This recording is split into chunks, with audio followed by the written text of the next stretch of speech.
Trump Iran ಅನ್ನ ಸರ್ವನಾಶ ಮಾಡೋದಕ್ಕೆ, ಇರಾನ್ನ ನಾಗರಿಕತೆ ಮರುಕಳಿಸಿದ ರೀತಿಯಲ್ಲಿ ಅದನ್ನ ಮಣ್ಣು ಪಾಲು ಮಾಡ್ತೀವಿ ಅಂತ ಕೊಟ್ಟಂತಹ ಬೆದರಿಕೆಗೆ ಕೆಲವೇ ಗಂಟೆಗಳು ಬಾಕಿ ಉಳಿದಿವೆ. ಅಮೆರಿಕದ ಕಾಲಮಾನದ ಪ್ರಕಾರ 8 ಗಂಟೆ ಮತ್ತು ಭಾರತೀಯ ಕಾಲಮಾನದ ಪ್ರಕಾರ ಬೆಳಗಿನ ಜಾವ 5 ಗಂಟೆ 30 ನಿಮಿಷ ಮತ್ತು ಇರಾನ್ನ ಕಾಲಮಾನದ ಪ್ರಕಾರ ಮಧ್ಯರಾತ್ರಿ 3 ಗಂಟೆ 30 ನಿಮಿಷ. ಇದು ಡೆಡ್ಲೈನ್ ಅಮೆರಿಕದ ಅಧ್ಯಕ್ಷ ಡೊನಾಲ್ಡ್ ಟ್ರಂಪ್ ಕೊಟ್ಟಿರೋದು. ಹಾಗಾದ್ರೆ ಇರಾನ್ ಸರ್ವನಾಶಕ್ಕೆ ಆ ಕರಾಳ ರಾತ್ರಿ ಇರಾನ್ನ ಸರ್ವನಾಶ ಆಗುತ್ತಾ? ಅದೇ ರೀತಿಯಲ್ಲಿ ಮತ್ತೆ ಮತ್ತೆ ಟ್ವೀಟ್ ಮಾಡಿ ಹೇಳ್ತಾ ಇದ್ದಾರೆ ಟ್ರಂಪ್. ಹಾಗಾದರೆ ಈ ಯುದ್ಧ ನಿಲ್ಲುವ ಯಾವ ಲಕ್ಷಣನೂ ಕಾಣ್ತಾ ಇಲ್ಲ, ಯಾವ ಶಾಂತಿ ಮಾತುಕತೆನೂ ಇಲ್ಲ, ಯಾವ ಕದನ ವಿರಾಮನೂ ಇಲ್ಲ.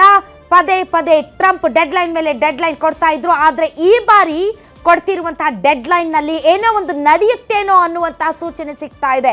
ಹಾಗೇನಾದರೂ ಆದರೆ ಈಗಾಗಲೇ ನಮ್ಮ ಕರ್ನಾಟಕದಲ್ಲಿ ರಾಜ್ಯ ಸೇರಿದಂತೆ ಬೇರೆ ರಾಜ್ಯಗಳಲ್ಲಿ ಗ್ಯಾಸ್ ಟ್ರಬಲ್ ಇಂದಾಗಿ ಜನ ಸಿಕ್ಕಾಪಟ್ಟೆ ನರಳಾಡ್ತಾ ಇದ್ದಾರೆ. ಯುದ್ಧ ಹೀಗೆ ಮುಂದುವರೆದರೆ ಮುಂದಿನ ದಿನಗಳಲ್ಲಿ ನಮಗೂ ಕೂಡ ಕಾದಿದೆ ಗಂಡಾಂತರ, ನಮಗೂ ಕಾಡ್ದಿದೆ ಕೆಟ್ಟ ದಿನಗಳು, ನಮಗೂ ಕಾದಿದೆ ವಿಲವಿಲ ಅನ್ನುವಂತಹ ಒದ್ದಾಟ. ಹಾಗಾದ್ರೆ ಏನ್ ಆಗಲಿದೆ? ಕೌಂಟ್ ಡೌನ್ ಶುರುವಾಗಿದೆ.